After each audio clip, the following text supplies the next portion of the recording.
দুবছরেও শুরু নয়, সমুদ্র সাথী অপেক্ষায় 2 লক্ষ মৎস্যজীবী। 2 মাস মাছ ধরা বন্ধ, 2 বছর ধরে পরিশ্রুত টাকারও হদিশ নেই। তাহলে সমুদ্র সাথী প্রকল্পের আসল গল্পটি কি? 2024-2025 সালে রাজ্য বাজেটে এই প্রকল্পের ঘোষণা করা হয়।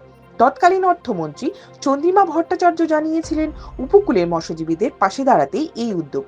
রাজ্য সরকারের তরফে জানানো হয়েছিল, এই প্রকল্পের জন্য প্রায় 200 কোটি টাকা বরাদ্দ করা হবে এবং পূর্ব মেদিনীপুর, দক্ষিণ 24 পরগনা ও উত্তর 24 পরগনা, এই 3 উপকূলীয় জেলার প্রায় 2 লক্ষ মৎস্যজীবী এই সুবিধা পাবেন।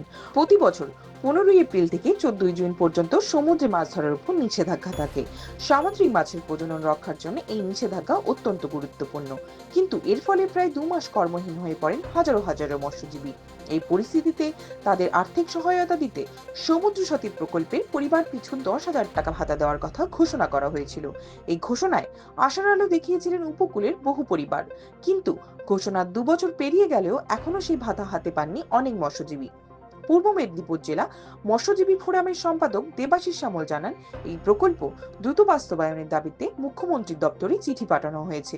জেলা সহ মৎস্য অধিকর্তা বলেন, ঊর্ধ্বতন কর্তৃপক্ষের নির্দেশ এলেই সেই অনুযায়ী পদক্ষেপ নেওয়া হবে। এদিকে পরিস্থিতি সহজ নয় মৎস্যজীবীদের জন্য। সমুদ্রে মাছের পরিমাণ কমছে, জলবায়ু পরিবর্তনের প্রভাব বাড়ছে, আর ব্যান পিরিয়ডে আয়ের পথ প্রায় বন্ধ হয়ে যায়। ফলে অনেকেই বাধ্য হচ্ছেন অন্য রাজ্যে কাজের খোঁজে যেতে, অথবা বইতে হচ্ছে ঋণের বোঝা। এই পরিস্থিতিতে মৎস্যজীবী সংগঠনগুলি ইতিমধ্যেই আন্দোলনের পথ বেছে নিয়েছে। গত বছর উপকূল জুড়ে 70 কিলোমিটার পদযাত্রা করা হয়েছে এই দাবিতে। আর আবার সামনে আসছে আরেকটি ব্যান পিরিয়ড। প্রশ্ন উঠছে, এই সময় মৎস্যজীবীদের পরিবার কিভাবে চলবে? সমুদ্র তো তাদের জীবিকা, কিন্তু সেই সমুদ্রেই যখন নামা যায় না, তখন কি তাদের পাশে দাঁড়ানো উচিত নয়? আপনার কি মত? মৎস্যজীবীদের কি এই ভাতা শীঘ্রই শুরু করা উচিত?